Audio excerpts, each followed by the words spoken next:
बोलो वृंदावन बिहारी लाल की जय। जय जय श्री सीताराम। अतः चौथा अध्याय यह है कर्म संन्यास योग। चौथा अध्याय है वह गीता जी का कर्म संन्यास योग है। नमो राघवाय। बोलो वृंदावन बिहारी लाल की जय। इसके उपरांत श्री कृष्ण महाराज बोले, हे अर्जुन, सृष्टि के आदि में यह अविनाशी कर्मयोग मैंने विवस्वान को बताया था। विवस्वान सूर्य ने पुत्र मनु को बतलाया। मनु ने इच्छा को इस प्रकार परंपरा से राजर्षियों ने जाना, परंतु अब इस पुरातन योग का लोग भूल चुके हैं। यही पुरातन रहस्य मैंने तुझे बताया है, क्योंकि तू मेरा भक्त है और मित्र भी। यह सुनकर अर्जुन ने पूछा, भगवान, आपका जन्म तो पीछे का है और विवस्वान का बहुत पुराना है, फिर मैं यह कैसे जानूं कि सृष्टि के आदि में आपने विवस्वान को यह मंत्र बताया था, विवस्वान को यह बताया था। श्री कृष्ण महाराज ने उत्तर दिया, हे अर्जुन, मेरे और तेरे अनेक जन्म हो चुके हैं, उन सबको मैं जानता हूँ, तू नहीं जानता। मैं अविनाशी, अजन्मा और सब प्राणियों का अधिष्ठाता होता हुआ भी योग माया द्वारा अपनी प्रकृति को अधीन करके प्रकट होता हूँ। हे भारत, अब धर्म की हानि और अधर्म की बुद्धि होती है तब वृद्धि होती है। जब धर्म की हानि और अधर्म की वृद्धि होती है तब मैं अपने रूप को प्रकट करता हूँ। साधु पुरुषों का उद्धार, पापियों का विनाश तथा कर्म की स्थापना करने के लिए प्रकट होता हूँ।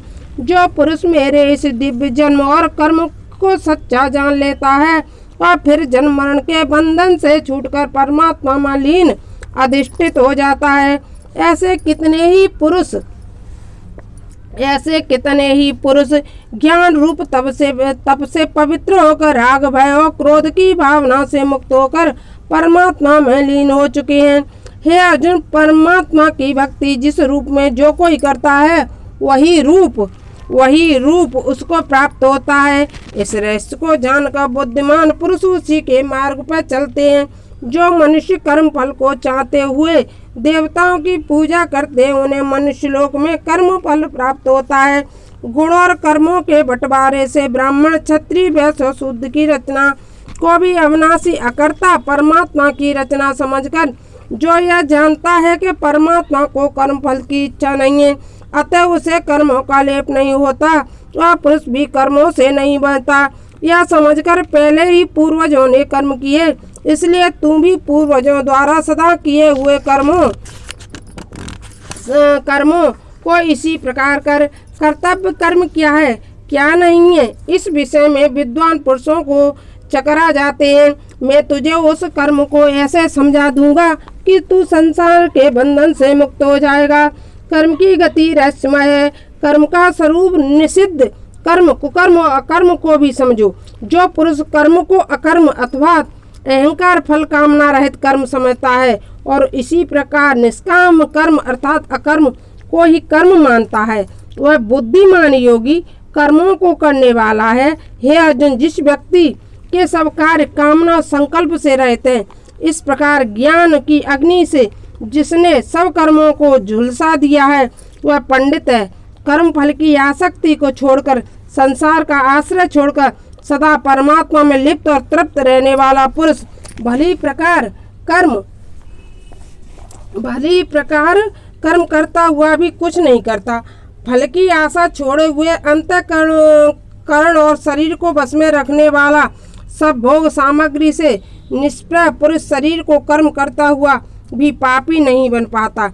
जो कुछ मिल जाए उससे संतुष्ट, सुख दुख हर्ष शोक से परे, ईर्षा से रहित, सिद्ध असिद्ध में समान भाव रखने वाला पुरुष कर्म करने के भी उसमें बनता नहीं। आसक्ति से रहित पुरुष कर्म मुक्त हो जाता है, उसका चित्त ज्ञान में रहता है। ऐसा पुरुष यज्ञ के लिए करता है, अतः अब उसमें कर्म सुख दुखादि फल उत्पन्न नहीं करते। जिस पुरुष का तर्पण अर्पण हवि अग्नि ब्रह्म है, वह ही ब्रह्म है, उसका प्राप्तत्व भी ब्रह्म ही है। कोई योगी देव यज्ञ करते हैं, कोई ब्रह्माग्नि से यज्ञ करते हैं, अर्थात ज्ञान द्वारा परम ब्रह्म परमात्मा में एक भाव से आसक्ति होती है। कोई कर्ण आदि इंद्रियों का हवन संयम की अग्नि में करते हैं, अर्थात इंद्रियों के विषय में से रोके रखते हैं।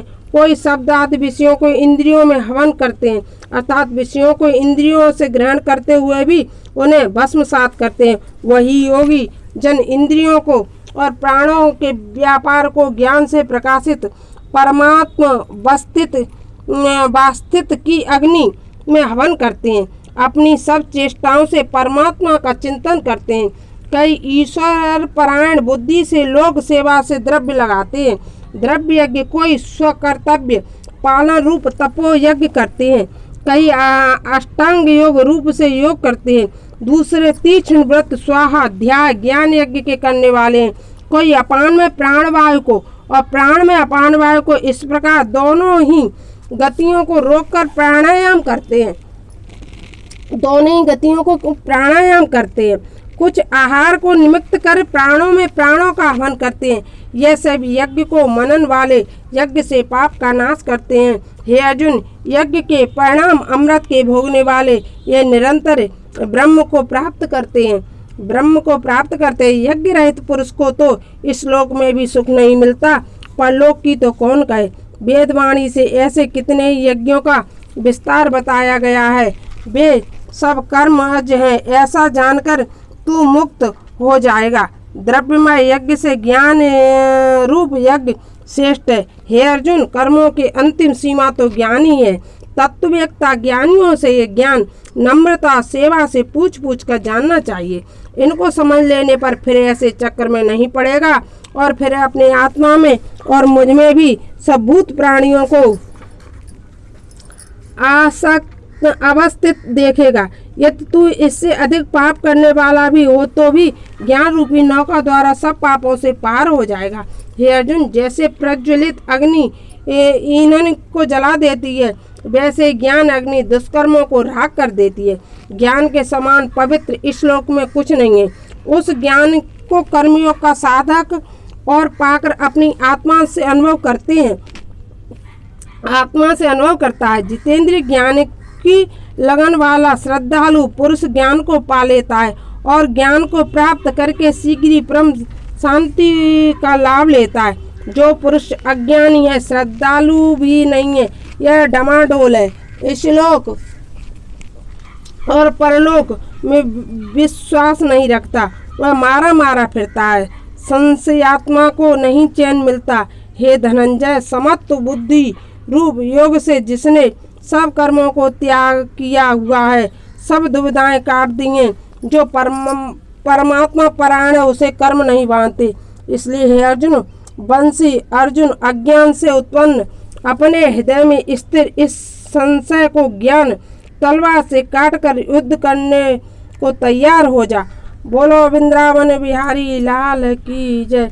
इति श्रीमद् भागवत गीता सुपनिषदस्तु ब्रह्म विद्याया श्री कृष्ण अर्जुन संवादे कर्म संन्यास योगो नाम चतुर्थः अध्याय समाप्तः।